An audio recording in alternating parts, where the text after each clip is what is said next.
2వ వచనం చదువు. నాకును నీకును మధ్య నా నిబంధనను నియమించి నిన్ను అత్యధికముగా నోట్ చేసుకోండి. నిన్ను అత్యధికముగా అభివృద్ధి పొందించేదను అనే మాట ఉంది.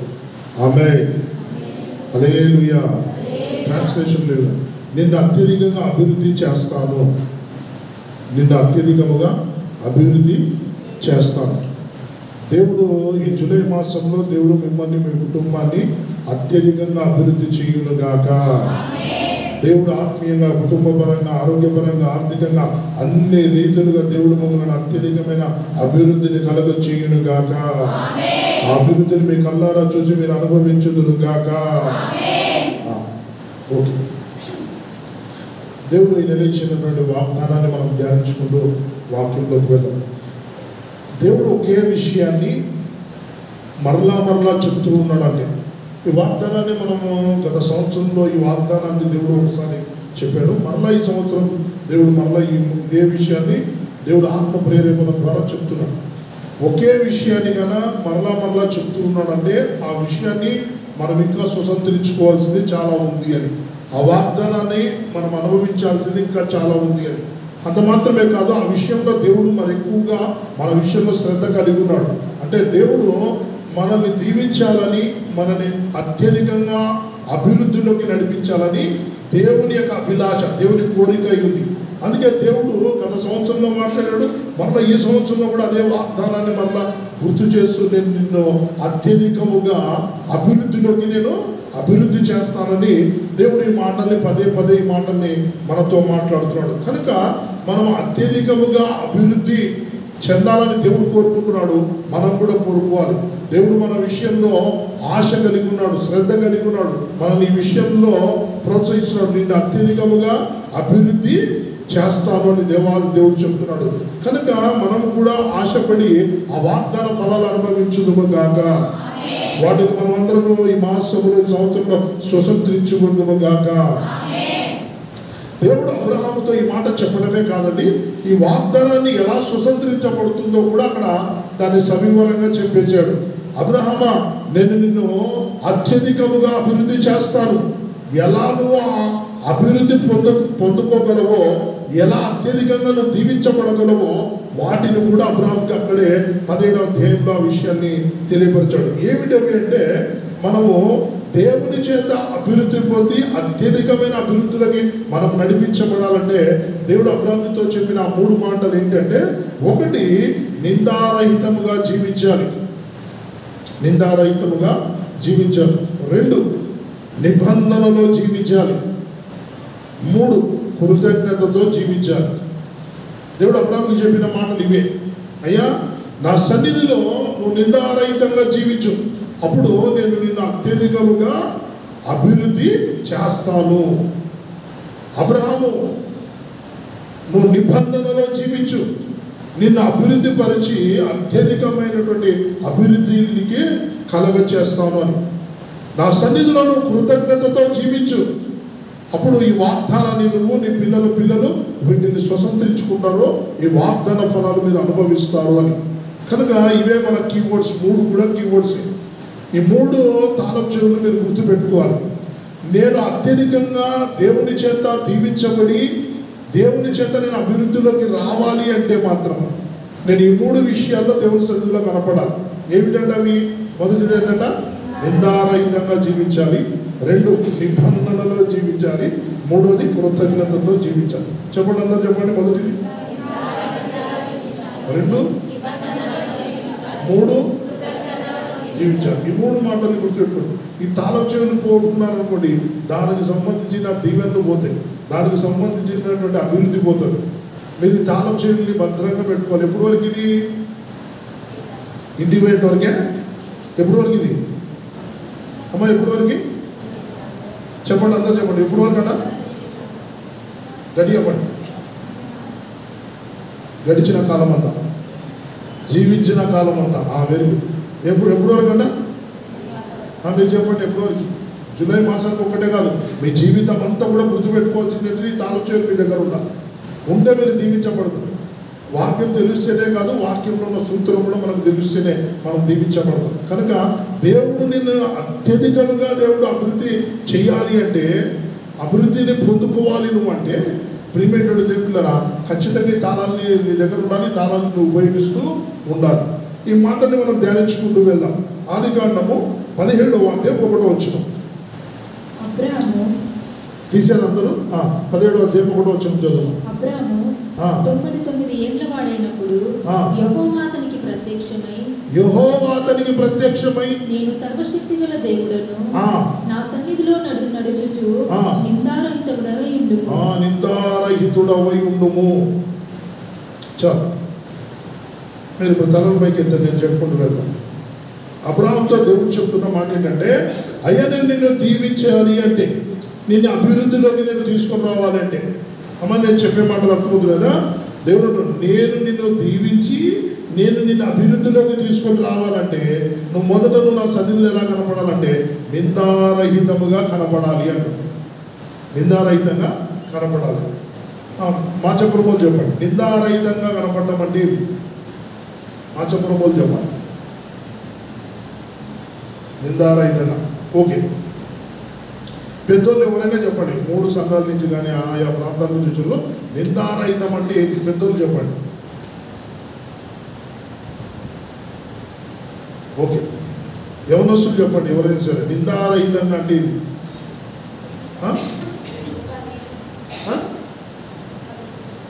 పరిశుద్ధంగా జీవించడం. ఓకే, మంచి ఆన్సర్. అంతేనా? పాపరహితంగా. ఇది గ్రాంధిగా మనం ఎవరు అర్థం కాదు. కరెక్టే, ఆన్సర్ అయితే కరెక్టే. పాపరహితంగా. ఇంకా ఏదైనా? ఓకే, ప్రైజ్ లార్డ్, హల్లెలూయా. ప్రియమైనటువంటి దేవుళ్ళారా, చూడండి, దేవుని సన్నిధానములో దేవుడు ఆయన సన్నిధికి వచ్చినటువంటి మిమ్మల్ని అందరినీ దేవుడు దీవించాలనుకుంటున్నాడు. దేవుడు దీవించి అత్యధికమైన అభివృద్ధిని కలగ చేయాలనుకుంటున్నాడు. కానీ మిమ్మల్ని దీవించి మిమ్మల్ని వృద్ధిలోకి తీసుకురావడానికి దేవుడు చెప్తున్న మొదటి కండిషన్ ఏంటంటే, నా సన్నిధిలోకి వచ్చినప్పుడు నువ్వు ఎప్పుడు ఎలా కనపడాలంటే నిందారహితంగా కనపడాలి. ఇక్కడ ఒక జవాబు వచ్చింది ఏంటంటే, ప్రియమైనటువంటి పరిశుద్ధంగా నా సన్నిధిలో కనపడాలి అని. ప్రియమైనటువంటి దేవుళ్ళలో నువ్వు అత్యధికంగా దీవించబడి అభివృద్ధి చెందాలి అంటే ఖచ్చితంగా దేవుని సన్నిధానంలో పరిశుద్ధంగా కనపడాలి అని. కానీ బైబిల్లో కొన్ని ఈ దేవుని సన్నిధిలో కనపడినప్పుడు అంతా దేవుడు భక్తుల్ని దీవించినప్పుడు వాళ్ళు ఆయన సన్నిధిలో కనపడినప్పుడు ఈ నిందారహితం అనే పదం కాడ కొన్ని పదాలు వాడాడు. ఆ పదాలు ఇంకా నేను చెప్పుకుంటూ వెళ్ళిపోతాను. ఏంటంటే యథార్థంగా కనపడాలి, యథార్థముగా కనపడాలి. తర్వాత చెడును విసర్జించిన వారుగా కనపడాలి. చెడును విసర్జించిన వారు అంటే చెడును తీసివేసుకున్న వారుగా కనపడాలంట. తర్వాత నీతిని అనుసరిస్తున్నటువంటి వారుగా, నీతి అంటే దేవుడు, ఆయన నీతి అయి ఉన్నాడు అని, దేవుని అనుసరిస్తున్న వారుగా నువ్వు కనపడాలంట.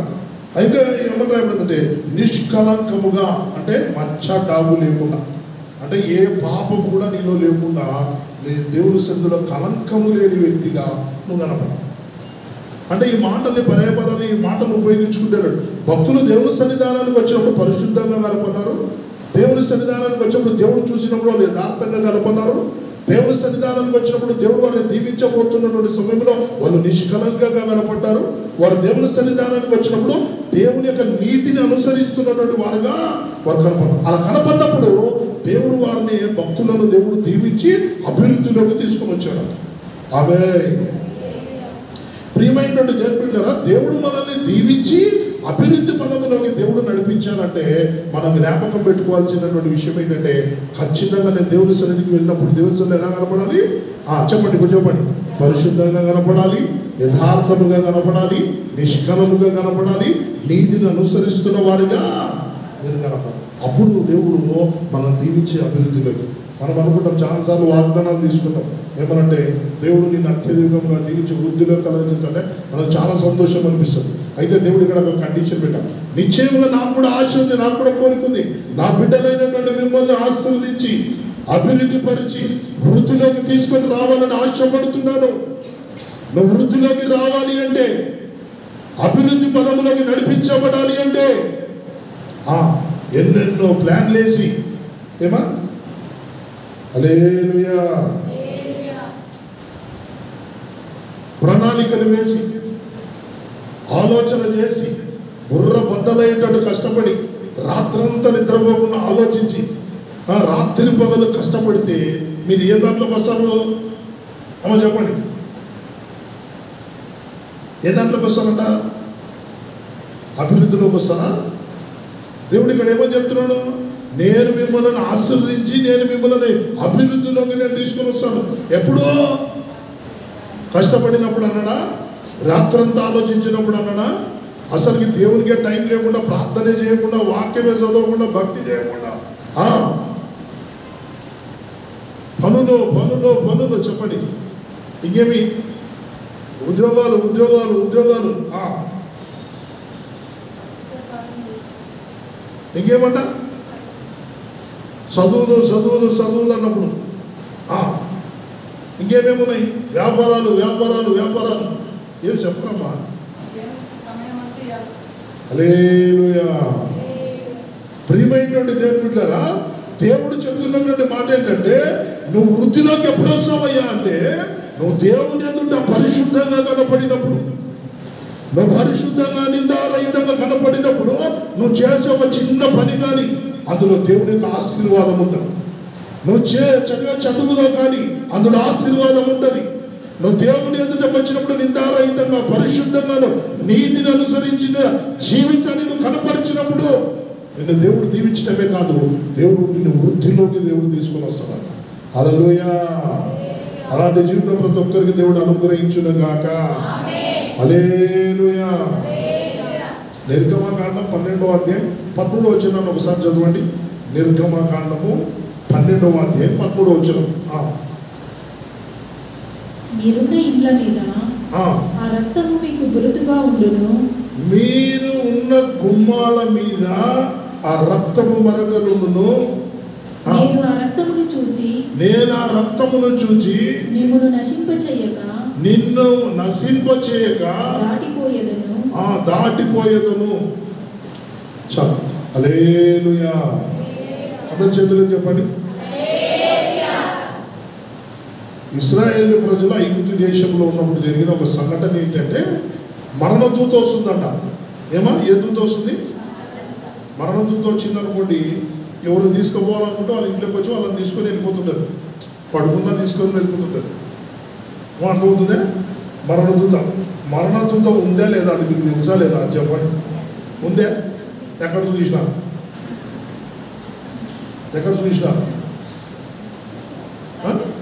ఎక్కడ విన్నారు?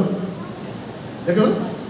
బైబిల్లో మరణదూత ఏదో ఒక సందర్భం పడి మరణదూత వచ్చి తీసుకుపోయినది ఏదో ఒక సందర్భం పడి ఐగుప్తు దేశంలో, ఐగుప్తు దేశం కాదు, కనాన్ దేశం కానే కాదు. ఎక్కడ? మా చెప్పరమ్మా. ఎక్కడమ్మా? ఎక్కడ? ఏంటి చెప్తాను? మీరు ఏం మాటలు పెట్టినారా? చెప్తున్నారా? ఆన్సర్ చెప్తున్నారా? ఎక్కడంట?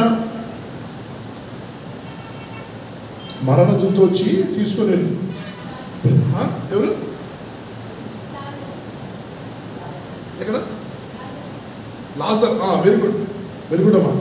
ఎక్కడంటే లాజరు ధనవంతుడు చనిపోయినప్పుడు లాజర్ వచ్చి దేవదూతలు తీసుకుపోతే మరణదూతలు వచ్చి ఎవరిని తీసుకొని వెళ్ళినాయంటే ధనవంతులు తీసుకొని పాతాళంగా లాక్కపోయినాయి. హల్లెలూయా. ఈ రెండు దూతలు మరణదూతలే. ఆ సమయం వచ్చింది, మరణం తీసుకెళ్ళారు. కానీ వచ్చిన మరణదూతలు మాత్రం కొన్ని దూతలు ఎక్కడ తీసుకెళ్ళి పాతాళం తీసుకుపోయినాయి.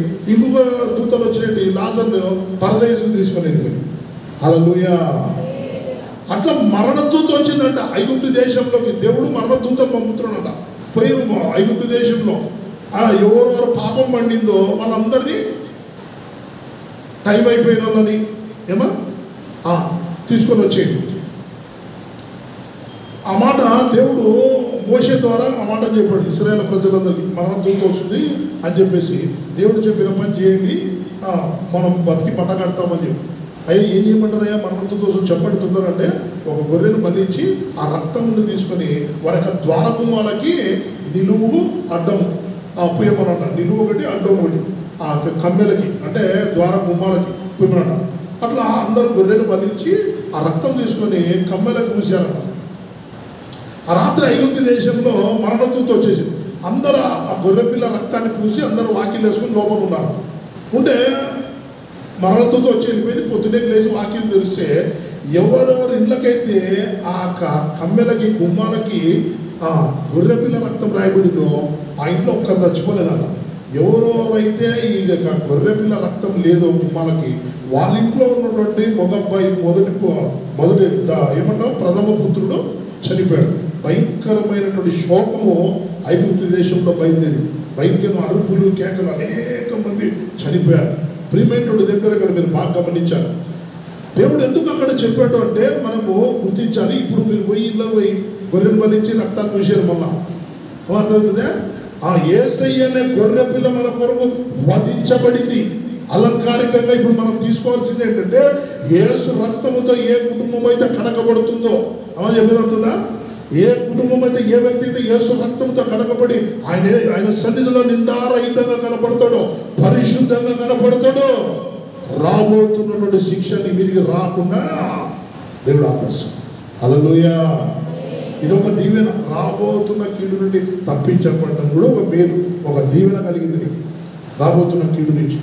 దేవుడు అంటాడు, నా సన్నిధిలో నుండి నిందారహితంగా కనపడు, నేను నిన్ను దీవిస్తాను. ఏ దీవెన? రాబోతున్న శిక్షాకాలం నుండి తప్పించబడ్డాం. అదే గొప్ప దీవెన. దేవుని సన్నిధానానికి, దేవుని సన్నిధిలో ఎలా కనపడాలి? దేవుడు నిన్ను చూసినప్పుడంతా ప్రతిరోజు నిన్ను చూస్తున్నాడు. దేవుడు నేను చూసినప్పుడు, దేవదూత నీ ఇంటికి వచ్చినప్పుడు నువ్వు ఎలా కనపడాలి? దేవుని సన్నిధానంలో పరిశుద్ధంగా, నిందారహితముగా, యథార్థముగా, నీతిని అనుసరించిన వ్యక్తిగా నువ్వు కనపడితే మరణదూత వెళ్ళిపోతుంది. నీ కుటుంబం దేవుని సన్నిధిలో ఎలా కనపడుతుంది? వర్షం కీడు, రాబోతున్న కీడులన్నీ కూడా ఆగిపోయి ఆ మేలు కలుగుతుందంట నీకు. ఆమేన్. మరొక విషయం, యోవేలు గ్రంథం 7వ అధ్యాయం 13వ వచనాన్ని చూడండి. 7వ అధ్యాయం 13వ వచనం.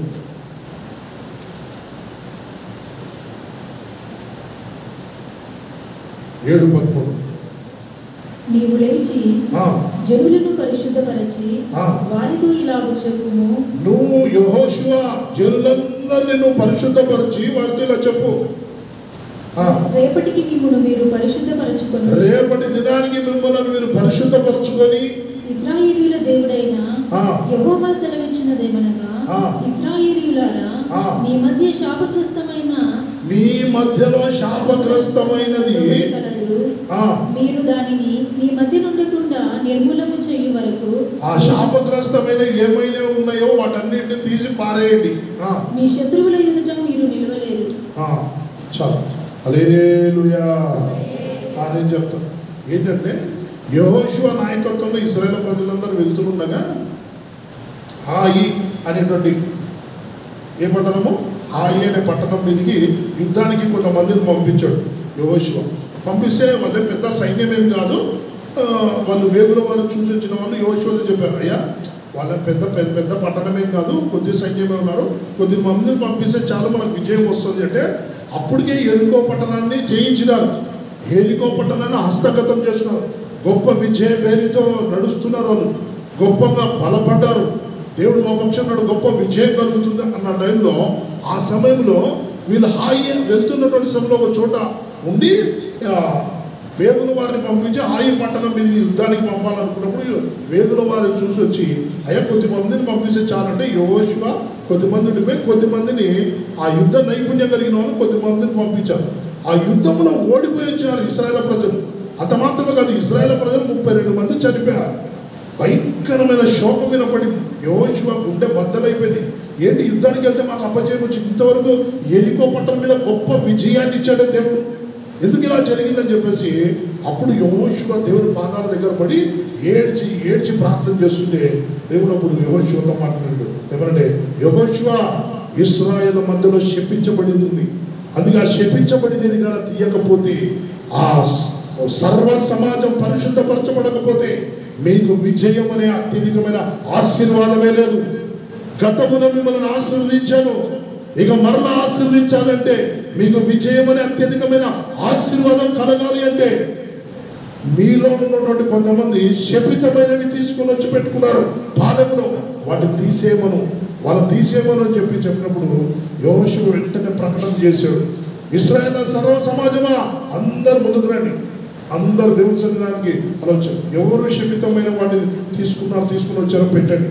మీరు చెప్పకపోయినా దేవుడు చెడుతో చెప్తాడు కనుక దయచేసి శపితమైనవి ఏమున్నాయో అవి తీసుకుంటారు. అంటే ఆకాన్ అనేటువంటి వాడు ఈ ఎరికో పట్టణాన్ని యుద్ధానికి వెళ్ళినప్పుడు దేవుడే చెప్పింటాడు, ఎరికో పట్టణాన్ని అంతటినీ సర్వనాశనం చేసి అందులో ఉన్న వాటిని ఏవి కూడా ముట్టద్దండి. ఎందుకు?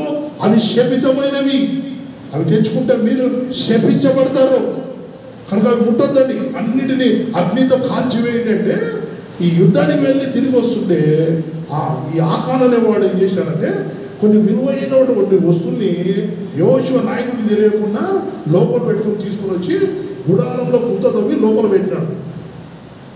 ఇది యెహోషువకి తెలుసు కానీ దేవునికి తెలుసు. దానివల్ల ఏం జరిగిందంటే ఆ సమాజానికి అపజయము కలిగింది. దీవెనకు బదులుగా విజయానికి బదులుగా అపజయము కలిగింది. ఆమేన్. ఇక్కడ మీరు బాగా గమనించారు, తల్లిదండ్రులైన వాళ్ళ కుటుంబంలో ఒక్కరు ఏదైనా తప్పు పని చేస్తే మీ కుటుంబాన్ని అంతటి పట్టుకుంటారు. మీరు బాగా గమనించారు. మేమేం లేదు, బాగా చక్కగా మందిరానికి వస్తున్నామంటే ఇంట్లో ఎవరో ఒకరు ఉంటారు, అమ్మా ఆకాన్ లాంటి వాళ్ళు ఉంటారు. శపితమైన వాటిని తీసుకొని వచ్చి ఇంట్లో కానీ పెడితే ఆ ప్రీమేటెడ్ దేవుళ్ళ దానివల్ల లేనిపోని నష్టాలు కలుగుతాయి. నేను ఒక ఇంటికి వెళ్ళింటే, ఒక గృహానికి వెళ్ళింటే ఆమె భక్తిపరురాలు, బాగా ప్రార్థన చేస్తారు, ఉపవాసం ఉంటుంది, తన కుటుంబం తన భర్త పిల్లల కోసం ఉపవాసం ఈమె ప్రార్థన చేస్తే నేను ఇంటికి వెళ్ళిన తర్వాత ప్రార్థన చేయకపోయినప్పుడు 2 చేతులు ఎత్తుగా చూస్తే ఒక రాగి ప్లేట్ పైన కట్టింది. ఏమా రాగిది ప్లేట్ ఉంటుంది చూసారా? తెలుసా తెలుసా? మీరు తెలియనట్టు అంటున్నారు. తెలుసా లేదా? తెలుసు. ఏం చేస్తారు రాగి ప్లేట్కి?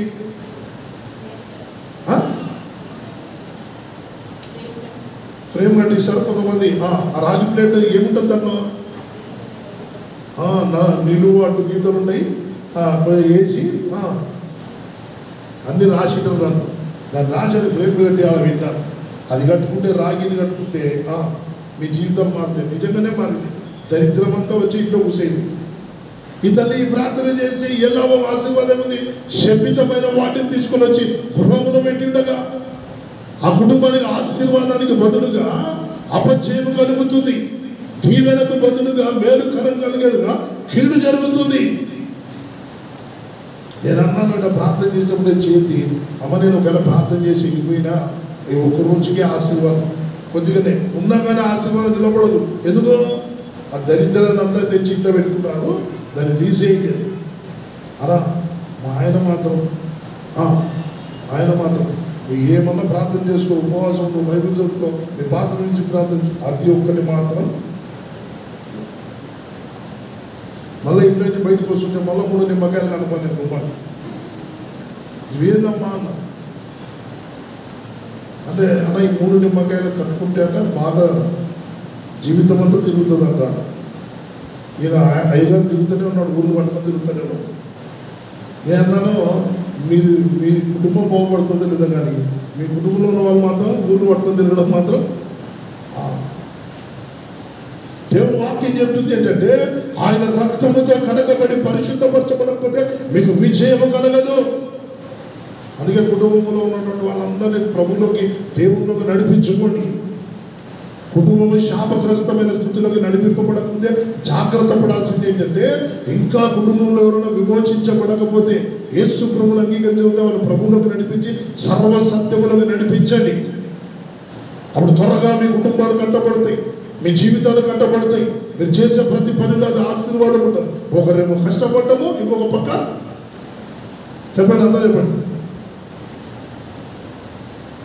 అందరి కుటుంబాల్లో ఎక్కలేని విషాదం ఎందుకు ఏర్పడుతుందంటే కారణం ఏంటంటే ఒకరు ప్రయాసపడుతున్నారు దేవుని యొక్క దీవెన పొందుకొని దేవుని నమ్ముకున్నటువంటి బిడ్డలు ఈ పక్క ఆశీర్వదించబడుతున్నారు. ఈ పక్క ఆకారం ఉంటే ఏమవుతుంది? ఇంకొక పక్క డోర్ తెరిస్తే ఆశీర్వాదాలన్నీ ఇంకొక వైపు. దేవుడు అందుకే అంటాడు, అయ్యా శపితమైంది మీ సర్వ సమాజంలో ఉంది కనుక దాన్ని బయటికి తీసుకురండి అంటే యోషువ చెప్పగానే ఆకారం ముందుకు వచ్చింది. అయ్యా నేనయ్యా ఏదో పొరపాటున తెలుసు తెలియక చేశానయ్యా అంటే దేవుడు ఒక కఠినమైన శిక్షణ అమలు చేస్తాడు. ఏంటంటే చూడండి, ఆకాన్ చేసిన తప్పుకి ప్రియమైనటువంటి దగ్గర ఆకాను భార్యను, ఆకాను యొక్క పిల్లలు అందరినీ తీసుకుని వెళ్ళి సర్వ సమాజం ఎదుట ముందు నిలబెట్టి రాళ్లతో కొట్టి చంపినారు. ఆయన చేసిన తప్పు ఆ కుటుంబానంతటిని కబలించేసి. ఆమేన్. ఈరోజు మీరు గమనించారు, జాగ్రత్తగా ఉండాలి, దేవుని యొక్క భయభక్తులు కలిగి ఉండాలనేది దేవుని వాక్యం అందుకే చెప్పింది. నాకు ఇష్టం వచ్చినట్లుగా జీవితంలో అనుకుంటే అది మీ కుటుంబానంతటిని పట్టేస్తారు.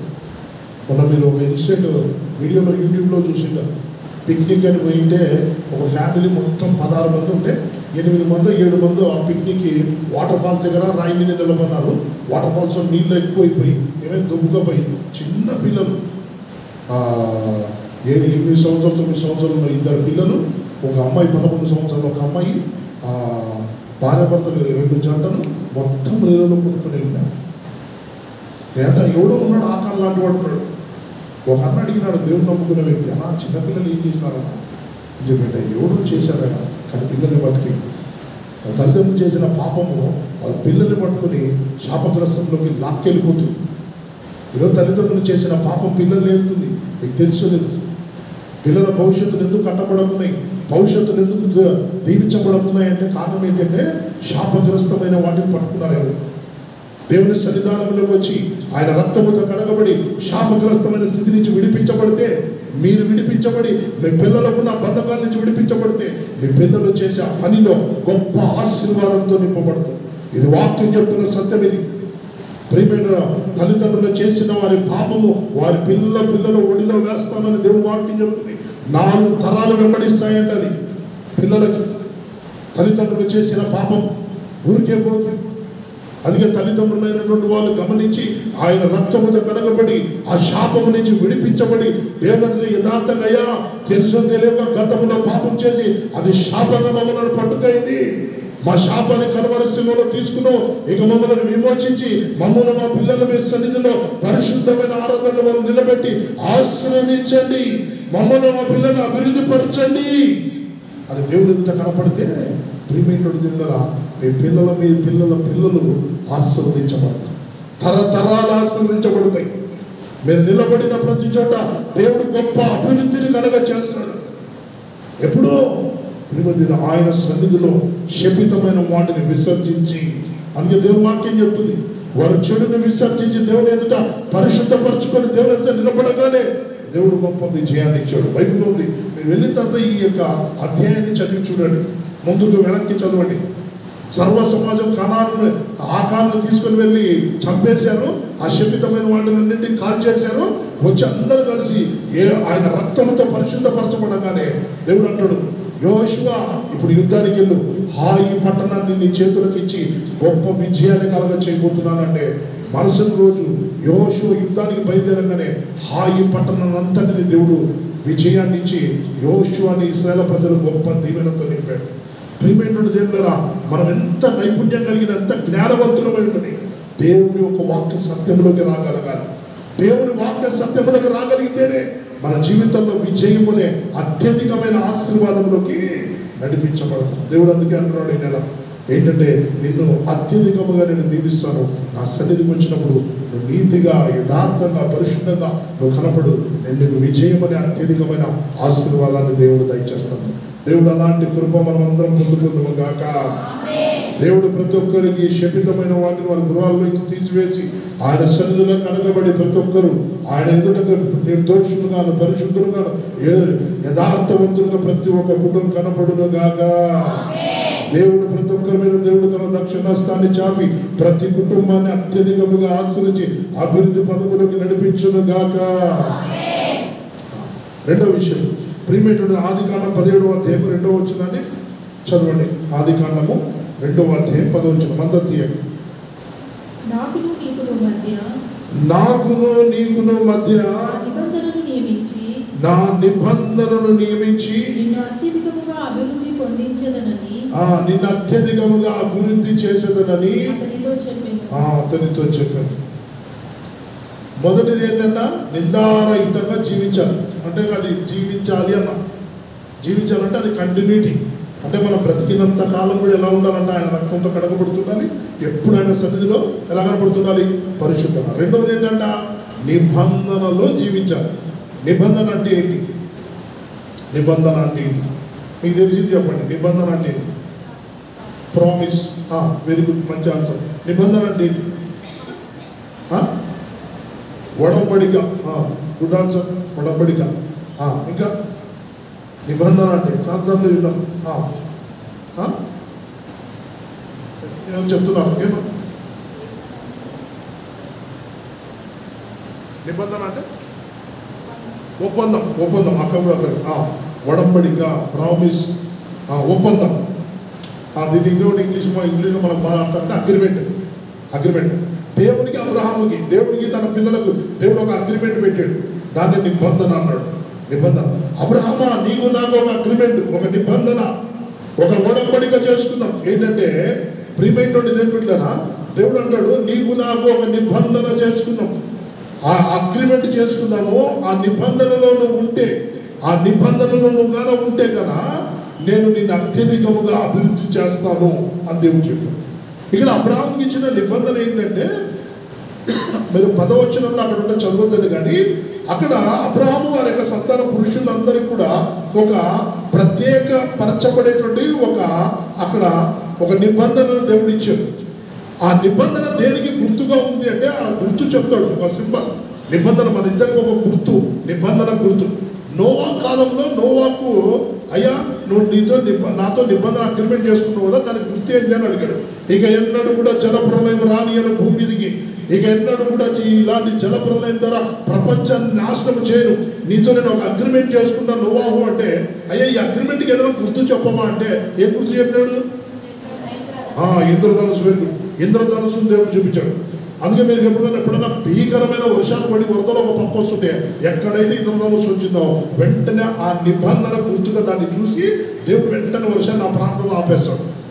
నిబంధన గుర్తు. అలా అబ్రహాముకు ఒక నిబంధనకు గుర్తులు చెప్పాడు 10వ వచనంలో. దానికి అర్థం ఏంటంటే ప్రత్యేకింపబడటం. చెప్పండి, ఏంటంట? ప్రత్యేకింపబడటం. ప్రియమైనటువంటి దేవుడు, అబ్రహామా నీతో నేను ఒక అగ్రిమెంట్ చేసుకుంటున్నాను. ఏంటంటే మీరు నా పిల్లలు కనుక ఇక మీదట నుంచి నా బిడ్డలుగా మీరు ప్రత్యేకముగా జీవించాలి. అదే మనకి నీకు నాకు ఒక అగ్రిమెంట్, ఒక నిబంధన, ఒక ఒడంబడిక, ఒక ఒప్పందం మన ఇద్దరికి. నువ్వు నా కోసం కన్నా ప్రత్యేకంగా నువ్వు జీవించావా, నేను వెంటనే నిన్ను, నీ సంతానాన్ని, వారి పిల్లలను నేను అభివృద్ధి చేస్తాను అని దేవుడు నిబంధన చేశాడు, ప్రామిస్ చేశాడు, ఒప్పందం చేసుకున్నాడు, అగ్రిమెంట్ చేసుకున్నాడు. హల్లెలూయా. ప్రియమైనటువంటి ఏం పెట్టారా? ఇక్కడ మనం గమనించాలి, అగ్రిమెంట్, నిబంధన అనే మాటని కోవెనెంట్ అనేటువంటి ఇంగ్లీష్లో ఈ పదాన్ని వాడాడు. ఒడంబడిక అని, ఒప్పందం అని, అగ్రిమెంట్ అని అనే మాటలు. అంటే ఇరు వర్గాలకి, ఇరు మనుషులకు, ఇరు కుటుంబాలకి, ఇరు ప్రాంతాలకి చాలాసార్లు అగ్రిమెంట్ చేసుకుంటారు, ఒప్పందాలు చేసుకుంటున్నారు. ప్రియమైనటువంటి దాంట్లో ప్రత్యేకంగా మీరు జీవించాలి అని దేవాది దేవుడు చెప్తున్నాడు. దేవుని కొరకు ఒక ప్రత్యేకమైన జీవితం. యేసు ప్రభువు నమ్మి మారుమనసు పొంది బాప్తిసం తీసుకున్న మీరందరూ కూడా ఎవరంట? ప్రత్యేకమైన ప్రజలు, దేవుని ప్రజలు, సంఘం. సంఘం అంటే ఈ లోకం నుంచి వేరైపోయినటువంటి గుంపు. అంటే దేవుని ఈ లోకం నుంచి వేరైపోయినటువంటి ఈ గుంపు అంతా మళ్ళీ ఎక్కడ కలిసకూడదు చెప్పండి? మళ్ళీ ఎక్కడ కలిసకూడదు? లోకములో కలిసకూడదు. ఎందుకు? మీరు దేవుడు ఏమంటుంటే నీతో నిబంధన చేసుకున్నాను. మీరు ఇంతకుముందు సాతాను బిడ్డలు, ఇప్పుడు దేవుని బిడ్డలు. మీరు ప్రత్యేకింపబడ్డారు. ఇక మీద నుంచి మీరందరూ కూడా దేవుని సన్నిధిలో ఎలా జీవించాలంటే నిబంధనలో జీవించాలి. అంటే ప్రత్యేకంగానే మీరు జీవించాలి. మరో లోకము, లోక ఆశల్లోకి వెళ్ళకుండా ప్రత్యేకమైన జీవితాన్ని స్వతంత్రించుకొని మీరు జీవిస్తూ ఉంటే దేవుడు నిన్ను అత్యధికమైన అభివృద్ధి చేస్తానని దేవాది దేవుడు చెప్తున్నాడు. ఆమేన్. హల్లెలూయా. ప్రియమైన ద్వారా చాలాసార్లు మనం గమనిస్తున్నాం. అందరూ ఒకసారి హల్లెలూయా చెప్పండి, అందరూ చేతులెత్తి. చాలామంది 31st నైట్ వస్తేనే కొన్ని ప్రామిస్లు చేస్తున్నాం, ఒప్పందం చేస్తున్నాం. ఏమని? ప్రభు ఈ సంవత్సరం మేము బైబిల్ అయిపోగొడతాం. 6 నెలలు అయిపోయింది, ఇంకా కొంతమంది బైబిలే చదవటం లేదన్న. మహాతల్లులు, మహాతల్లులు, ప్రభు రోజుకు 1 గంట సేపు ప్రార్థన చేస్తామని ఒక ఒప్పందం చేసుకున్నాం. రోజు 1 గంట ప్రార్థన చేస్తున్నామా, ఒక ఒప్పందం చేసుకున్నాం. దేవుడితో ఒక అగ్రిమెంట్. ప్రభా నేను నీతో ఒక ఒప్పందం చేసుకుని ఈ సంవత్సరం నుంచి నేను ఆధ్యాత్మికంగా నీ కోసం నేను బలంగా జీవిస్తాను ప్రభా అని చెప్పి ఏందమ్మా గుర్తు నువ్వు నా కోసం బలంగా జీవిస్తా అంటే ఏం లేదు ప్రభా, రోజు 1 గంట ప్రార్థన చేస్తాను, బైబిల్ చదువుతాను, ఈ సంవత్సరం బైబిల్ని ధ్యానిస్తాను, ఇట్లా చాలా నిబంధనలు చేసిద్దాం. కానీ 6 నెలలు అయిపోయింది. ఒకసారి నీకు ఇది చూసుకుంటే ఆ నిబంధనలో ఉన్నామా లేదా? చాలాసార్లు కూడా ఆ నిబంధనలు ఏమైపోయాం, తొలగిపోయింటాం. దేవుడు అందుకే గుర్తు చేస్తున్నాడు, అయ్యా మీరు నా నిబంధనలో మీరు జీవిస్తూ ఉంటే ఖచ్చితంగా నేను ఏం చేస్తాను, మిమ్మల్ని అభివృద్ధిలోకి నడిపిస్తాను అని దేవుడు చెప్తున్నాడు. అతను తెలిసినంత అన్నాడు, ప్రభుత్వ ఉద్యోగం చేసే వ్యక్తి. అతని జాబు ట్రాన్స్ఫర్స్ జరుగుతుంటే ఆయన ఎక్కడన్నా కొన్ని అంటే ఎమ్మెల్యేలో వర్క్ చేశాడు, తర్వాత ఆ కోయలకుంట ఆ ప్రాంతంలో పనిచేశాడు, తర్వాత ఆత్మకూరు ఆ ప్రాంతంలో వెలుగుడు ఆ ప్రాంతంలో పనిచేశాడు. ప్రభుత్వం ఆయన ఎప్పుడు కూడా ఒక ప్రేయర్ రిక్వెస్ట్ చేశాడు, అలా బాగా వ్యతిరేకత మా చుట్టూ పనిచేస్తున్న ఆఫీస్లో కానీ పై అధికారులు అంతా బాగా వ్యతిరేకం, ప్రేయర్ చేయండి. నేను సరే ఎందుకని అడగలేదు, ఏమన్నా అంటే ఎందుకన్నా నా మీద చాలా అందరూ కూడా కొంచెం కోపం ఉంటారు, కొంచెం నన్ను ఎడంగా పెడతారు, నన్ను యాక్సెప్ట్ చేయరు అని. ఇతను ప్రభువు నమ్ముకునే వ్యక్తి. ఎందుకమ్మా అంటే వాక్యం కూడా చెప్తుంది ఏంటంటే, మనను దేవుని నమ్ముకుని నీతిగా బ్రతికే వాడిని ఈ లోకము వెర్రిలాగా చూస్తుందని మనల్ని ఎవరు కూడా యాక్సెప్ట్ చేయరు. ఓకే, ఈ విషయాన్ని గమనించి వాళ్ళ డిపార్ట్మెంట్లో పనిచేస్తున్నటువంటి ఒక వ్యక్తి కనపడినప్పుడు నేను అడిగాను, ఫలానా ఆయన మీ ఆఫీస్లో పనిచేస్తాడు కదా, ఆయన గురించి ఏంటంటే మీ సాక్ష్యం ఏంటి అన్న అంటే, అబ్బో ఆయన మరీ భక్తుడు అండి అంటాడు. మరీ భక్తుడు, ఈ లోకంలో అట్లాంటి వ్యక్తినే చూడలే అన్నాడు. అంటే ఏమండి అంటే, ఆయన యేసుప్రభు భక్తుడు అండి, ఆఫీస్కి రాగానే ప్రేయర్ చేసుకుంటాడు, ఆఫీస్లో కూర్చున్నప్పుడు ఇక పని చేస్తాడండి, వర్క్ టైం టు టైం బాగా పనిచేస్తాడు శ్రద్ధగా. వర్క్ విషయంలో మేము మెచ్చుకున్నాం. కానీ కొంచెం అప్పుడప్పుడు కొంచెం వర్క్ విషయంలో కొంచెం లావాదేవీలు జరుగుతుంటాయి, ఏదైనా డబ్బులు కార్యక్రమాలు జరుగుతున్నాయి మా డిపార్ట్మెంట్లో. ఆ డబ్బు ₹1 తీసుకోడండి, ఆయన తీసుకునేది కాక మాకు కూడా రానికుండా చేస్తాడు మంచి. అంటే ఏంది, లంచము. ఏదైనా పని చేయాలి కానీ ఇంకా పని చేయాలంటే డబ్బులు ఇస్తారు. ఇస్తుంటే ఆయన అంటాడు, లంచము ఇవ్వకూడదు, ఇచ్చేయాలంటే నేను మిమ్మల్ని పట్టిస్తాను చూడండి అంటాడు. వాళ్ళు భయపడి డిపార్ట్మెంట్లో ఎవరికి ఇవ్వరట. ఆయన తీసుకోడు, మమ్మల్ని తీసుకునేడు, ఆయన తినడు.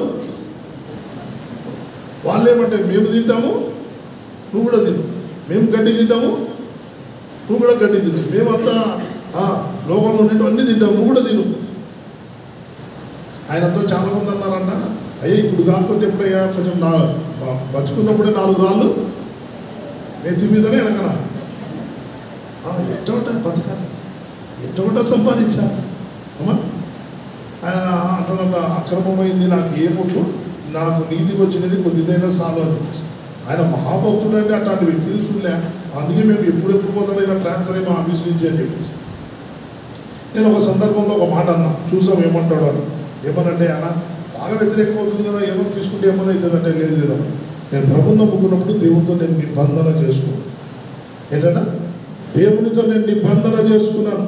ప్రభువా నేను బ్రతికినంత కాలము నీ కొరకు ఒక ప్రత్యేకమైన జీవితాన్ని జీవిస్తాను అని ప్రభు నమ్ముకున్నప్పుడు డిగ్రీ చదువుతున్నాను. ప్రభువా నేను నీ కొరకు ప్రత్యేకంగా జీవిస్తాను. ఆ ఎగ్జామ్ పోతే ఎగ్జామ్ రాసుకుంటూ ఒకడొకడు కాపీలు కొడుతుంటే ఫెయిల్ అయినా పర్లేదు కానీ కాపీ మాత్రం కొట్టాను. ప్రత్యేకపరుచుకున్నాడు దేవుడు. ఫస్ట్ ఫెయిల్ అయినా మరలా తక్కువ విజయాన్ని ఇచ్చాడు దేవుడు. మంచి ఉద్యోగాన్ని ఆయన కనపరిచిన యథార్థత, ఆ నమ్మకత్వాన్ని దేవుడు జ్ఞాపకం చేసుకుని దేవుడు ఒక ప్రభుత్వ ఉద్యోగాన్ని దేవుడు ఇచ్చేసాడు. ఇక ఉద్యోగం వచ్చింది కదా అని చెప్పేసి ఇక లంచాన్ని అక్కడ కూడా నమ్మకం.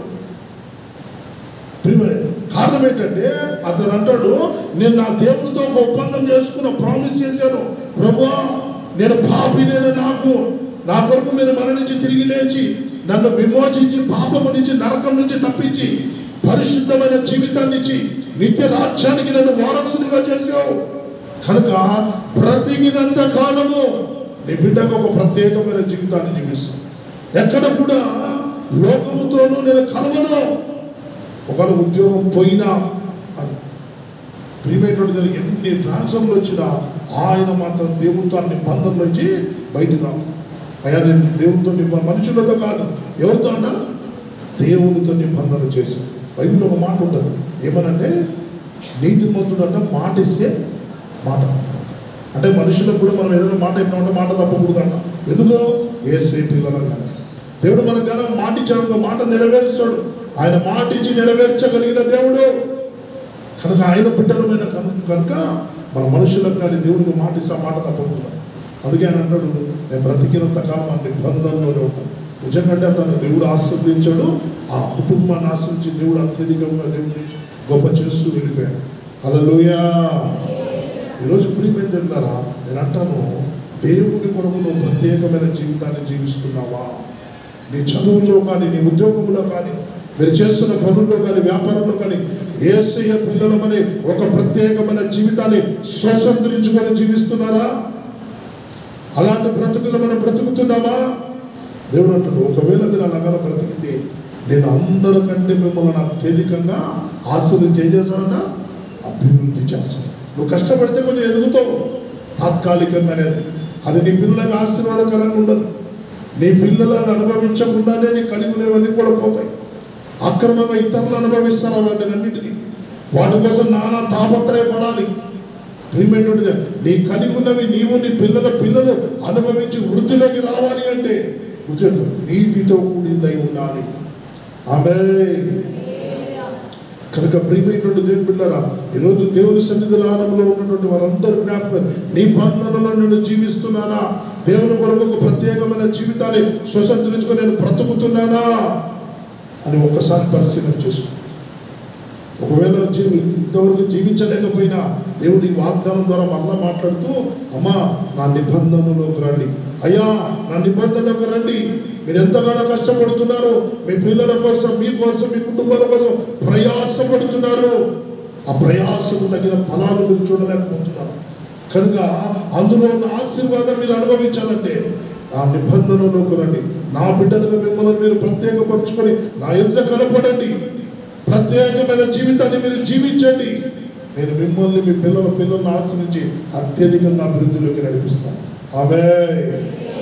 ప్రియమైన అలాంటి దీవెన మనకు కావాలి అంటే మీరు ఖచ్చితంగా గుర్తుపెట్టుకోవాలి, ఇక మీదట నుండి దేవుని పిల్లలము అని గమనించి ఆ సత్యములోకి మనం నడిపించబడుతూ ఇక మీదట ఒక ప్రత్యేకమైన జీవితాన్ని మనం జీవించాలని జ్ఞాపకం చేసుకోవాలి. ఆమేన్. అలాంటి ప్రత్యేకమైన జీవితాన్ని దేవుడు మనకు అనుగ్రహించును గాక. దేవుడు ఆ విధంగా మనల్ని బలపరచును గాక. మూడవదిగా కృతజ్ఞతతో జీవించాలి. ఆదికాండం 17వ అధ్యాయం 3వ వచనం. అబ్రహాము సాగిలపడి ఉండగా దేవుడు అతనితో మాట్లాడి, ఇదిగో నేను నియమించిన నా నిబంధన నీతో చేసి ఉన్నాను, నీవు అనేక జనములకు తండ్రివగుదువు. చాలు. దేవుడు అబ్రహాముతో మాట్లాడుతుండగా అబ్రహాము సాగిలపడాడు. ఇక్కడ కాన్వర్జేషన్ జరుగుతుంటే అబ్రహాముకి ఏం చెప్పాలి? ఆ ప్రయాసం అయ్యా అంటే వెంటనే అప్పుడు పడాలి. ఇంకా కంటిన్యూయేషన్ ఉంది, ఇంకా జరుగుతుంది. దేవుడు స్టార్ట్ చేసేప్పుడు ఇంకా 2వ వచనమే ఇంకా మాట్లాడుతుంటే అబ్రహాము ఉన్నట్టు సాగిలో పడిపోయాడు. దేవుడు కూడా ఎందుకు అన్నాడు? దేవుడు అప్పుడే మాట్లాడింది ప్రారంభించాడు అంతే. అబ్రహాంతో 19 మాట్లాడుతున్నాడు. ఏమనంటే, అబ్రహామా 99 సంవత్సరాలని అబ్రహాముని దేవుడు చూసి, అయ్యా నువ్వు నా సన్నిధిలో నువ్వు బాగున్నావు, నువ్వు నిందారహితంగా అలాగే జీవిస్తూ ఉండు. ఆ నిందారహితంగా అలాగే జీవిస్తుంటే నాకు ఒక నిబంధన ఏర్పరచుకున్నావు, నేను నిన్ను నీ సంతానాన్ని ఆశీర్వదిస్తాను. ఇట్లా మాట్లాడుతున్నాడు. ఇంకా స్టార్టింగ్లోనే ఉన్నాడు. వెంటనే అబ్రహాము సాగిలపడ్డాడు దేవుని ఎదుట. సాగిలపడ్డాడు అంటే ఇలా బోర్లవగల పడ్డాడు దేవుని ఎదుట. ప్రియమైనటువంటి దేవుని బిడ్డలారా, ఈ సాగిలపడటము అనేది మీరు కనుక గమనిస్తే, ఎందుకు ఈ సాగిలపడడం అనేది బైబిల్లో కనుక గమనిస్తే, భక్తులు చాలామంది కూడా ప్రభు నమ్మినటువంటి భక్తులందరూ కూడా ప్రభు ఎదుట సాగిలపడ్డారు. ఏ సందర్భాల్లో సాగిలపడ్డారు అనేది నేను కొంచెం వివరణ ఇస్తాను. ఎప్పుడెప్పుడు అంటే దేవుడు ప్రత్యక్షమైనప్పుడు. అమ్మ ఇప్పుడు దేవుడు ప్రత్యక్షమైన, అసలు దేవుడు ప్రత్యక్షం లేక మనుషులు అల్లాడుతున్నారు. అవునా? ప్రభు మీరు మాకు ఒకసారి కనపడండి, ప్రభు మీరు మమ్మల్ని దర్శించండి అంటే ప్రభు మనుషుల్ని దర్శించకున్నాడు. ప్రభు దర్శనం కలగకుంది, ప్రభు ప్రత్యక్షత కలగకుంది. కానీ అబ్రహాము అంతమంది అక్కడ ఆ దేశంలో ఉండగా దేవుడు అబ్రహాముని దేవుడు దర్శించాడు. దేవుడు తనను తానుగా ప్రత్యక్షపరుచుకున్నాడు. అలా భక్తులందరూ కూడా కొంతమందికి దేవుడు ప్రత్యక్షపరుచుకున్నప్పుడు వాళ్ళు సాగిల పడ్డారంట. ఇంకేంటంటే దేవుడు వారితో మాట్లాడిన సందర్భంలో కూడా సాగిల పడ్డారు. దేవుడు వారిని విడిపించినప్పుడు, అనేక బంధకాల నుంచి విడిపించినప్పుడు సాగిల పడ్డారంట. దేవుడు అనేక మందిని దీవించబోతున్నప్పుడు సాగిల పడ్డారంట. అంత మాత్రమే కాదు, వారి జీవితంలో అద్భుతమైన కార్యాలు జరిగినప్పుడు కూడా భక్తులు అనేక మంది దేవుని ఎదుట సాగిల పడ్డారు. ఆమేన్, హల్లెలూయా. ఈ సాగిల పడ్డము దేనికి సాదృశ్యం తెలియపరుస్తుందంటే, దేని తెలియపరుస్తుంటే కృతజ్ఞత భావాన్ని తెలియపరుస్తుంది. అమ్మ దేనంట అంటే ఆ దేవుడు ప్రత్యక్షత కలగల వాళ్ళు సాగిల పడ్డారు, రెండు చేతులు దాకా సాగిల పడ్డారు. వెంటనే వాళ్ళు కృతజ్ఞత భావాన్ని తెలియపరుస్తున్నారు. మీకు ఒక సందర్భాన్ని మీరు కళ్ళెదురు కనపడుతుంటాయి, చాలామంది కొంతమంది సాగిల పడుతుంటారు. మీకు కనపడిన సందర్భం చెప్పండి. ఏమైనా కొంతమంది సాగిల పడుతుంటారు కదా, కొంతమంది ఓవర్ యాక్షన్ చేసినప్పుడు కూడా సాగిల పడుతుంటారు. కొన్ని సందర్భం చెప్పారు. ఏంటంటే ఒక అతను యొక్క కుమారుడు గుండెకి హోల్ పడింది. అతను ట్విట్టర్లో ఎవరో చెప్పి ఆ ట్విట్టర్లో, తర్వాత వాట్సాప్ ద్వారా, గ్రూప్స్ ద్వారా, ఫేస్బుక్ ద్వారా ఇతను చాలా పేదవాడండి, ఇతను కుమారుడు హార్ట్కి హోల్ పడింది, ఆపరేషన్ చేయాలి, 2 లక్షలు ఖర్చు అవుతాయని ఎవరైనా ఉంటే దాతలు ఉంటే సాయం చేయాలని ఈ ట్విట్టర్లో, ఫేస్బుక్లో, యూట్యూబ్లో అప్లోడ్ చేసిన తర్వాత ఎవరో ఒక అతను సినీ ఇండస్ట్రీలో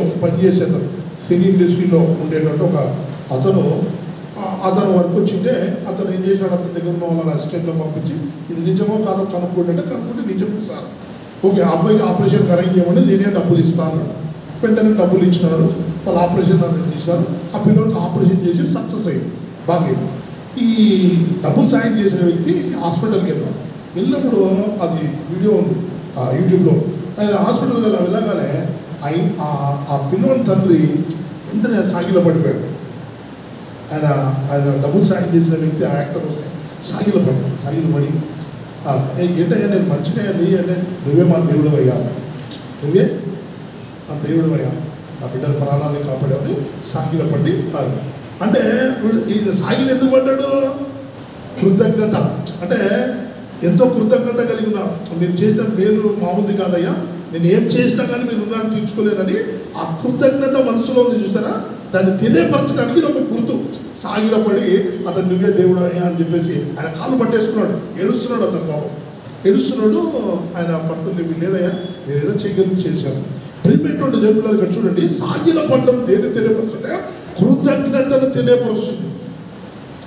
దేవుడు సాగిలో అబ్రహాము ఎందుకయ్యా సాగిల పడ్డాడు ఉన్నట్లుగా ఉండి దేవుడు మాట్లాడుతుండగా అంటే, జీవము కలిగిన దేవుడే వచ్చి తనను తానుగా నాకు ప్రత్యక్షపరచుకుంటున్నాడు. అంత మాత్రం కాదు, నాతో మాట్లాడుతున్నాడు, నాతో నిబంధన చేస్తున్నాడు, నన్ను దీవిస్తానని చెప్తున్నాడు అని అంటే అతను హృదయం అంతా ఉప్పొంగిపోయింది కృతజ్ఞత భావంతో. ఏం చేయాలి దేవుడికి అంటే వెంటనే సాగిలో పడిపోయాడు. దేవుడు సాగిలో పడి నువ్వే నిజమైన దేవుడు అయ్యా, నా జీవితంలో జీవం కలిగిన దేవుడు నువ్వు అని కృతజ్ఞత భావాన్ని తెలియపరుస్తున్నాడు. ప్రియమైనటువంటి దేవుడురా, దేవుడు ఆ మాటలు వింటుండగా ఇంకా ఆశీర్వాదకరమైన మాటల్ని పలుకుతూ వచ్చాడు అబ్రాహాము. ఇక ఆపలే, ఇక ఆ కృతజ్ఞత భావాన్ని అబ్రాహాము చూపిస్తుండగా దేవుడు దీవించాలి దానికంటే కూడా అత్యధికమైన మాటల్లో అబ్రాహాము జీవితంలో పలికాడు. నేను నిన్ను సంతానాన్ని దీవిస్తాను, అనేక మంది జనులకు తండ్రిగా పిలువబడతావు. అబ్రహామా, నిన్ను అత్యధికంగా ఆశీర్వదించి ప్రపంచంలోనే ఎవ్వరికి లేని గొప్ప ధన్యత నేను నీకు ఇవ్వబోతున్నాను. ఎందుకంటే కృతజ్ఞత కలిగిన వ్యక్తివి నువ్వు, నా సన్నిధిలో కృతజ్ఞత భావాన్ని తెలియపరుస్తున్న వ్యక్తివి అని దేవుడు ఆ వచనాలు పలుకుతూ వచ్చాడు. దేవుడు ఏదైతే చెప్తూ వచ్చాడో అది అబ్రహాం జీవితంలో కనపడింది. ఎందుకు కారణం ఏంటంటే కృతజ్ఞతతో జీవిస్తున్నాను. ఆమేన్. మీరు బైబిల్లో కూడా మీరు ఏదైనా గమనిస్తే 10 మంది కుష్ఠరోగులు యేసు ప్రభు దగ్గరకు వచ్చి, ప్రభువా మాకు స్వస్థత కావాలంటే పోయి యాజకుడికి చూపించుకోపోండి అంటే 10 మంది పోయారు. 10 మందికి బాగైంది. కానీ ఒకడు తిరిగి వచ్చినప్పుడు ఏం చేసినాడు మీరు బైబిల్లో కానీ చెబితే, వాడు సాగిలపడి అని ఉంటుంది రాయబడిన. అంటే వాడికి కృతజ్ఞత, దేవుడు నన్ను బాగు చేశాడు, రోగం బాగైపోయింది అని దేవుడు చెల్లబడతాడు. దేవుడు చెల్లు సాగిలపడ్డాడు. ప్రియమైనటువంటి దేవుడు సాగిలపడి దేవుడిని ఆరాధన చేసాడు అని బైబిల్లో రాయబడింది. అంటే వాడు కృతజ్ఞతతో కలిగిన జీవితాన్ని దేవుని ఎదుట కనపరుస్తున్నాడు, ఆ విధంగా చూపిస్తున్నాడు, ఒక గుర్తుగా చూపిస్తున్నాడు. ఈరోజు ప్రియమైనటువంటి దేవుని మాటలు వింటున్నటువంటి మనము నేనేమన్నంటే మనుషులు కొద్దిగా సాయం చేస్తేనే అట్లా ఉంటే ప్రియమైన దేవుడు అనుక్షణము ఒక కంటి పాప వలె మన నిత్యము కాపాడుతుండగా మనం ఎంత కృతజ్ఞత కలిగి ఉండాలి దేవుని ఎదుట. ప్రతిరోజు మనం ఎలా కృతజ్ఞత కలిగిన జీవితాన్ని మనం దేవుని ఎదుట కనపరచాలి. హల్లెలూయా. ఆ ప్రియమైనటువంటి దేవుని బిడ్డలారా, కృతజ్ఞతను మనము తెలియపరచగలగాలి. బైబిల్లో ఒక సందర్భంలో కనుక తూర్పు దేశపు జ్ఞానులు యేసు ప్రభు పుట్టినప్పుడు వచ్చినప్పుడు అక్కడ మీరు బైబిల్ కానీ చదివితే వారు రాగానే పెట్టెలు అక్కడ పెట్టి సాగిలపడిరి అని వాళ్ళు సాగిలపడ్డారు. అంటే కృతజ్ఞత భావముతో కృతజ్ఞత కలిగి జీవిస్తున్నట్లుగా అక్కడ దేవుని వాక్యం చెప్తుంది. ప్రియమైనటువంటి దేవుడులారా, ఆ కృతజ్ఞత భావాన్ని తెలియపరచడానికి ఇది ఒక గుర్తు, సాగిలపడి అని. ఇంకా బైబిల్లో కొన్ని సందర్భాల్లో నేను కొన్ని విషయాన్ని చెప్పాలనుకుంటున్నాను. మీరు ఎంతమంది మేము దేవుని ఎదుట కృతజ్ఞత కలిగి ఉన్నామన్న వాళ్ళు చేతులు ఎత్తండి. అంటే కొంచెం ధైర్యంగా అలా మేము నిజంగా కొంచెం దేవుని ఎదుట కొంచెం కృతజ్ఞత కలిగి ఉన్నామన్న వాళ్ళు ధైర్యంగా చేయండి, భయపడద్దండి.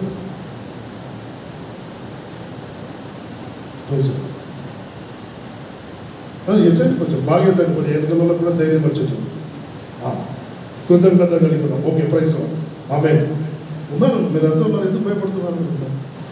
ఓకే, ఇప్పుడు కొన్ని చెప్తాను, మీరు అందులో ఉన్నారో లేదు చూడండి. ఓకేనా? ఏబిసిడి ఆప్షన్స్ ఇస్తే ఎక్కడెక్కడో ఒక ఆప్షన్లో తగులుతామేమో అని. ఓకే, యేసు ప్రభు పేతురు వల వేసి చేపలు పడుతున్న సందర్భాన్ని మత్తయి సువార్తలో రాశాడు, లూకా సువార్తలో రాశాడు, యోహాను సువార్తలో రాశాడు. యేసు ప్రభు యోహాను సువార్తలో అనుకుంటా, యోహాను సువార్తలో పేతురు చేపలు పట్టడానికి వెళ్ళినప్పుడు చేపలు పడకపోతే యేసు ప్రభు వచ్చి చేపలు వల వేయమని చెప్పినప్పుడు వల వేస్తాడు. అక్కడ సంఖ్య కూడా చెప్పబడింది, పెద్ద చేపలు ఇన్ని పడ్డాయి అని. పడంగానే చేపలు పడంగానే అప్పుడు పేతురు ఏమన్నాడు చెప్పండి? పేతురు ఏమన్నాడు? పేతురు ఏం చేసినాడు?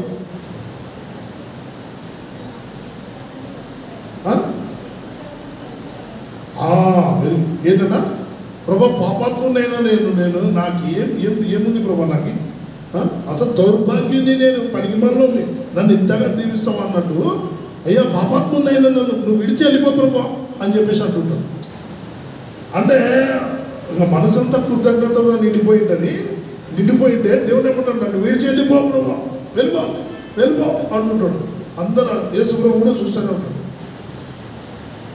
కాసేపు తర్వాత యేసు ప్రభు పోతుంటే పేతురు అన్నీ వదిలిపెట్టి యేసు ప్రభుతో పోతుంటాడు. అక్కడ ఉన్న వాళ్ళంతా అరే నేను దేవుడు దీవిస్తే దేవుడినే పొమ్మంటాడు, వీడియో వీడు అని చెప్పేసి అంటుంటే దేవుడు అంటాడే వెళ్ళిపోను, అసలు నీ పాపాత్మ నన్ను విడిచే వెళ్ళిపో ప్రభా, వెళ్ళిపో ఏసయ్య నువ్వు వెళ్ళిపో అంటుంటాడు. అందరూ అంటే వస్తున్నారు. యేసు ప్రభు కాసేపు అలాగే చూసి పోతుంటే పేతురు అన్నీ వదిలిపెట్టి యేసు ప్రభుతో పోతుంటాడు. హల్లెలూయా. కృతజ్ఞత. మీరు బైబిల్లో కనుక గమనిస్తే ప్రియమైన యేసు ప్రభునే బైబిల్లో ఉన్నది, పేతురు యేసు ప్రభుని హత్తుకొని జీవించాడు. మీరు బైబిల్లో కనుక గమనిస్తే లార్డ్ సప్పర్ అనేటువంటి ఫోటోలో మొదటి రైట్ సైడ్ ఉన్నటువంటి వ్యక్తి ఎవరంటే పేతురు. అంటే చాలా రొమ్ముకి దగ్గరగా ఉన్న వ్యక్తి, యేసు ప్రభు హృదయానికి దగ్గరగా ఉన్న వ్యక్తి ఎవరంటే పేతురు. చూడండి, దేవుడు వద్దు ప్రభా వెళ్ళిపో అంటుంటాడు, కానీ అతని మనసులో ఎక్కలేని కృతజ్ఞత. ఇంతనే దేవుడు దీవించాడు, నాకు దీవించబడ్డానికి అర్హత యోగ్యత ఏమీ లేదు, పాపాత్ముని నేను, కానీ దేవుడు నన్ను ప్రేమించి ఇంతగా దీవించాడని దేవుడిని ఏం చేశాడంటే హత్తుకొని జీవించాడు జీవిత కాలం అంతా. యేసు ప్రభు కోసం తన ప్రాణాన్ని కూడా లెక్క చేయలేదు, దేవుడు అలా పట్టుకొని జీవించాడు. ఈరోజు ప్రియమైన దేవుడులారా, దేవుడు మనల్ని దేవుడు దీవిస్తుంటే ఎంత కృతజ్ఞత కలిగి ఉన్నాం. ఇది కృతజ్ఞత భావానికి తెలియపరిచే, ప్రభువా ఇంకా నేను నిన్ను వదిలిపెట్టనయ్యా, నిన్నే పట్టుకొని నేను జీవిస్తాను. ఇక లోకంలో వెండి బంగారాలు కానీ ఏమి ఇచ్చినా వాటన్నింటినీ డోంట్ కేర్, వాటన్నింటినీ వదిలేస్తాను, నువ్వు నాకు కావాలి అని ప్రభుని హత్తుకొని జీవించేశాడు పేతురు. అందుకు కృతజ్ఞత కలిగి జీవించాడు అన్నదానికి అదొక బలమైనటువంటి గుర్తు. ప్రియమైన దేవులారా, ఇంకోటి ఏంటంటే యేసు ప్రభు ఒక ఇంట్లో కూర్చొని మాట్లాడుతూ ఉంటే మరియా, మగ్దలేని మరియా అనేటువంటి ఒక ఆమె వచ్చేసేసి ఒక అత్తరు పుట్టి తీసుకొని వచ్చి అది పొగల కొట్టి యేసు ప్రభు పాద పాదాల మీద పోసి జుట్టు తీసుకొని తుడుస్తుంది. అత్తర్ అంటే సెంటు తీసుకొని అది సంవత్సరానికి సంబంధించి విలువైన వాటిని తీసుకొని వచ్చి యేసు ప్రభు పాదాల మీద అక్కడ ఉన్న వాళ్ళందరూ చూసి ఏమా అవన్నీ పేదోళ్ళకి దిక్కు లేని వరకు ఆహారం పెడితే సరిపోతుంది కదా, పేదోళ్ళకి అవి తీస్తే సరిపోతుంది కదా అంటే అప్పుడు అంటే ఆమె చేసింది చాలా శ్రేష్టమైన చేసింది, నేర్చుకోండి ఆమెను చూసి అన్నారు. అంటే అప్పుడు ప్రభుకి ఏం కావాలో ఆమెకు అర్థమైంది. నా జీవితంలో విలువైన వాటిని దేవునికి ఇవ్వాలి అనికేది. అందుకే తీసుకొని వచ్చి యేసు ప్రభు పాదాల మీద పడేసేసి. ప్రియమైనటువంటి దేవుని బిడ్డలారా, కృతజ్ఞతను వాళ్ళు ఎలా తెలియపరచారంటే వాళ్ళ జీవితంలో విలువైన వాటిని దేవుని దగ్గరికి తీసుకొని వచ్చి ఇచ్చేశారు. ఆమె రెండవది, ఇప్పుడు చూడండి, మీరు నిజంగా కృతజ్ఞత భావాన్ని తెలియపరుస్తూ దేవుని హత్తుకొని జీవిస్తుంటే మొదటి దాంట్లో ఉన్నారు. రెండవది, కృతజ్ఞత కలిగి ఉన్నారు అనే దానికి ఇంకో గుర్తు ఏంటంటే మన జీవితంలో విలువైన వాటిని దేవునికి ఇవ్వడానికి ఏమాత్రం కూడా సంకోచించాం. విలువైన వాటిని దేవునికి ఇస్తున్నామంటే నిజంగా ఆ లిస్టులో మనం కూడా ఉన్నాము అని దేవుని వాక్యం చెప్తుంది. హల్లెలూయా. ప్రియమైనటువంటి దేవుని బిడ్డలారా, ఆ షిలోహు అనేటువంటి మండపము దగ్గర 37 సంవత్సరాల నుంచి పక్షవాతంతో పడి ఉంటే యేసు ప్రభు అతని దగ్గరకు వచ్చి, అయ్యా నువ్వు స్వస్థత పొందాలనుకుంటున్నావు అంటే, లేదయ్యా ఎవరో ఒకరు లేపితే నేను దాంట్లో దుగ్గితే బాగా అవుతానంటే, అప్పుడు దేవుడు ఉన్నాడు లేచినాడు అంటాడు. లేచినాడు అంటే వాడు వెంటనే పరిపెత్తుకొని లేచి పరిగెడతాడు. వాడు బాగా అయిన తర్వాత మీరు ఎలా గమనిస్తే వాడు సమాజ మందిరంలో పోయి గట్టి కేకలేసి స్తుతించి పాటలు పాడుతుంటాడు, అరుస్తున్నాడు, చేస్తున్నాడు. ఎవరిని అడిగితే యేసు ప్రభు నన్ను బాగు చేసినాడు, నాకు బాగా అయిపోయింది, నేను స్వస్థత చెందుతున్నాయి అని చెప్తున్నాడు. ఇంక వాడిని ఎంత ఆపాలన్నా కాకుంటుంది. వాడు మందిరంలో పోయి దేవుని స్తుతించి ఆర్భాటం చేసి కేకలేస్తున్నాడు. అందరూ అక్కడ ఉన్న సమాజం పెద్దలంటారా, వీడు చాలా రోజుల నుంచి కుష్ఠరోగంతో పడిపోయినాడు, వీడు పక్షవాతం వచ్చి పడిపోయినాడు, వీడు ఎలా బాగైనాడు, అరే ఎవరు నేను బాగా చేసింది అంటే యేసు ప్రభు.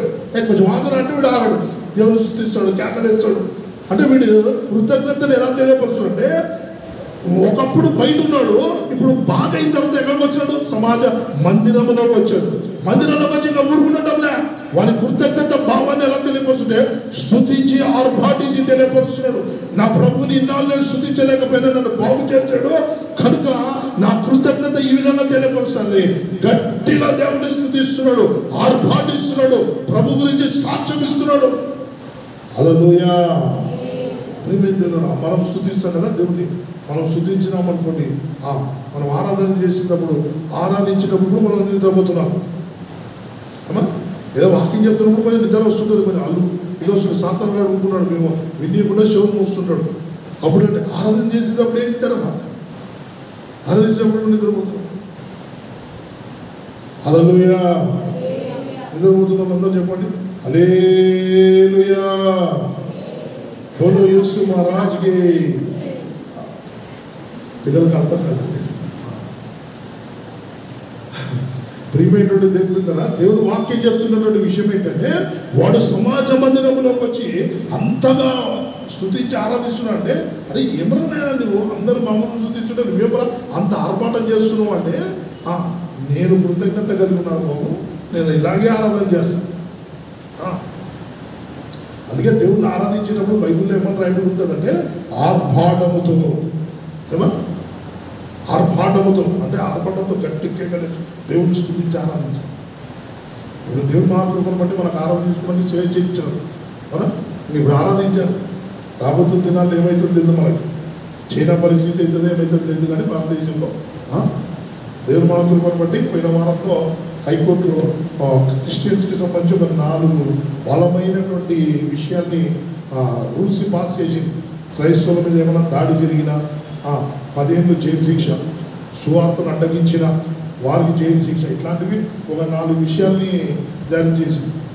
అంటే క్రైస్తవుల మీద ఎక్కువ దాడులు జరుగుతూ ఉంటే దాన్ని పిటిషన్ వేసింటే హైకోర్టు తీర్పిచ్చింది. భారత రాజ్యాంగం ప్రకారం సువార్త ప్రకటించుకోవడానికి ఏ దేవునైనా ఆరాధించడానికి స్వేచ్ఛ హక్కు ఉంది కనుక వారిని ఆటంకపరచకూడదు. అలాగానే ఎవరైనా ఆటంకపరిచి వారిని ఇబ్బందికి గురి చేస్తే ఆ ఇబ్బంది పడిన వాళ్ళు కానీ తీసుకుని వచ్చి కోర్టు కేసుగానే వేస్తే వాళ్ళకి భయంకరమైన శిక్షలు అమలు చేశారు. జరిమానా కూడా పెట్టినారు. ప్రియమైనటువంటి దేవుడు అంటే దేవుడు మహాకృప, మనకు అనుకూలమైనటువంటి దేవుడు తీర్పులు ఇస్తున్నారు. ఆమె చెప్పండి. దేవుడు అనుకూలమైన తీర్పులు ఇచ్చినందుకు దేవుడికి మహిమ కలుగును గాక. క్రైస్తవులు చక్కగా ఆరాధించడానికి, సువార్త ప్రకటించడానికి దేవుడు నూతనమైన దారాలు తెరిచినందుకు స్తోత్రాలు చెల్లిస్తా.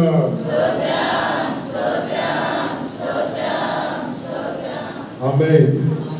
ఆ ప్రియమైనటువంటి దేవుని బిడ్డలారా, ఈరోజు మనం గమనించాలి, నా కృతజ్ఞత నేను కలిగి ఉన్నాను కనుక నేను దేవుని సన్నిధికి వచ్చినప్పుడు హృదయపూర్వకంగా స్తుతించి ఆర్భాటంతో దేవుని గురించి స్తుతించి గణపరుస్తాను. దేవుని గురించి తనకు సాక్ష్యం చెప్తాను, ఎందుకంటే నేను కృతజ్ఞత కలిగిన వ్యక్తి. నిజంగా మనం అందరము, దేవుడు అంటాడు, మీరు కృతజ్ఞతతో మీరు జీవిస్తూ ఉంటే నేను మిమ్మల్ని అత్యధికముగా ఆశ్రయించి వృద్ధిలోకి నడిపిస్తాను. ఎంతమంది మనం కృతజ్ఞత కలిగి ఉన్నాం? చాలామంది కలిగి ఉన్నటువంటి విషయం ఏంటంటే, మేలు పొందిన తర్వాత చాలామంది దేవుని మర్చిపోతారు. అమ్మా, మేలు పొందిన తర్వాత దేవుని మర్చిపోతాం. ఆ కొంచెం మరణానికి దగ్గరికి పోతే కానీ అర్థం అవుతుంది మనకు కదా. మరణానికి దగ్గరికి పోయినా మనం ఏమంటాం దేవునితో? అమ్మా చెప్పండి, ఏమంటాం? కొంచెం కష్టాలు బాగా బీభత్సంగా ఎక్కువైపోయినాయి అనుకోండి, బాగా విపరీతంగా కష్టాలు ఎక్కువైతే, దేవా నువ్వు తప్ప మాకు ఎవరు లేనైనా, నువ్వేనైనా, ఇంకా నా జీవితం అంతా, ఇంకా నా శేష జీవితం అంతా నువ్వే ప్రభావం. దేవుడు విడిపిస్తే సార్ ఒక నెల రోజులు బిగ్గరగా పట్టుకుంటాం, ఒక నెల తర్వాత ఏమంటాం చెప్పండి? ప్రభా చాలా బిజీ ప్రభా, నా గురించి నీకు తెలియదు ఏమని చెప్పండి. కృతజ్ఞత లేని మనుషులు. అందుకే బైబిల్లో ఏమంటుంది, 10 మందిలో ఒకడు ఉంటాడంట కృతజ్ఞత కలిగి. నేను అనుకుంటాను, ఎన్నో కష్టాలను ప్రార్థన చేయించుకున్నారు, ఇప్పటి నుంచి దేవుడు వాళ్ళని విడిపించాడు, మా కృతజ్ఞత కలిగి కనపడతారేమో దేవుని సన్నిధిలో. అంటే నేను కనపడరు. ప్రియమైన దేవుడు విడిపించి మనల్ని బాగు చేసి ఈరోజు సజీవ లెక్కలో నిలిపాడంటే ఎంత కృతజ్ఞత కలిగి ఉండాలి. దేవుడు మందిరంలో కనపడుతూ అందరితో పాటు సాక్ష్యం ఇస్తూ, ఈ సిస్టర్ని దేవుడు విడిపించినాడు, ఈమెను బాగు చేసినాడు దేవుడు, ఈ సిస్టర్ని దేవుడు దీవించినాడు, సాక్ష్యం చెప్పి ఏం చేస్తాం? దేవుడిని మహిమపరుస్తాం, దేవుని ఘనపరుస్తాం. అవును, దేవుడు మహిమ పొందకపోతే దేవుడు నీకు రావాల్సిన దీవెనలన్నింటినీ దేవుడు ఇస్తాం. అందుకే కృతజ్ఞత కలిగి దేవుని స్తుతించాలి, ఆర్భాటించాలి, దేవుని స్తుతించి ఆ కృతజ్ఞత స్తుతులు తెలియపరచాలి. అందుకే ఈ 3 వర్గాల్లో ఉన్నారేమో చూసుకోండి. దేవుని హత్తుకుని జీవిస్తున్నారా? విలువైన వాడిని దేవునికి ఇస్తున్నారా? ప్రియమైన దేవుని స్థుతిలో కృతజ్ఞత భావాన్ని తెలుపుతూ మనస్ఫూర్తిగా ఆరాధన చేసి దేవుని స్తుతించి సాక్ష్యం ఇస్తున్నారా? వీటిలో మీరు కానీ ఉండింటే నిజంగా మనం కృతజ్ఞత కలిగి జీవిస్తున్నాము అని. ఒకవేళ లేకపోతే కనుక మనం దాంట్లోకి రండి. దేవుడు అంటాడు, మీరు కృతజ్ఞత కలిగి ఇప్పటి నుంచన్నా జీవించండి, నేను మిమ్మల్ని ఆశ్రయించి అత్యధికంగా అభివృద్ధిలోకి చేస్తాను. ఆమేన్, హల్లెలూయా. ఆ 3 విషయాలు చెప్పండి ఏంటంట? దేవుడు అత్యధికంగా అభివృద్ధి చేస్తానంట. ఎప్పుడు? నిందారహితంగా దేవుని సన్నిధిలో జీవించినప్పుడు. ఆ రెండోది ఏంటంట? నిబంధనలో జీవించినప్పుడు. నిబంధన అక్కడ దేన్ని తెలియపరుస్తుంది? నిబంధన ప్రత్యేకతను తెలియపరుస్తుంది. అంటే ప్రత్యేకంగా మనం జీవించే విషయంలో నిబంధనలో మనం జీవిస్తే దేవుడు దీవిస్తాడట. మూడోది ఏంటంటే కృతజ్ఞత కలిగి జీవించగలగాలి. కనుక ఈ 3 మాటల్ని జ్ఞాపకం పెట్టుకుందాం. ఈ 3 మాటల్ని మనసులో పెట్టుకొని, ప్రభా నేను ఇక మీద నుంచి ప్రభా నేను నిందారహితంగా నీ సన్నిధిలో నేను కనపడిన ప్రతి సందర్భంలో పరిశుద్ధంగా, యథార్థంగా, నీతిగా అనుసరించి జీవించే వ్యక్తిగా నేను జీవిస్తానని చెప్పండి. రెండవదిగా, ప్రభా నేను నీతో ఒక నిబంధన చేసుకుంటున్నాను. ఏంటా నిబంధన? ఇక మీదటువంటి నీ బిడ్డగా ఒక ప్రత్యేకమైన జీవితాన్ని జీవిస్తాను. ఇక లోకంలోకి వెళ్ళను, లోక సంబంధమైన వాటిలోకి వెళ్ళకుండా ప్రత్యేకంగా నేను నా కుటుంబం జీవిస్తానని ఓ నిబంధనలోకి రండి. మూడవదిగా, ప్రియమైనటువంటి దేవులారా, ఏంటంటే మూడవది కృతజ్ఞత కలిగి, ఇక మీద నుంచి నన్ను దర్శించావు కనుక, నా జీవితాల్లో మేలుతో నింపుతున్నావు కనుక కృతజ్ఞత కలిగిన భావంతో నీ సన్నిధిలో జీవిస్తానని తీర్మానం చేసుకోండి. దేవుడు మిమ్మల్ని దీవించును గాక. ప్రార్థన చేసుకుంటాం అందరం.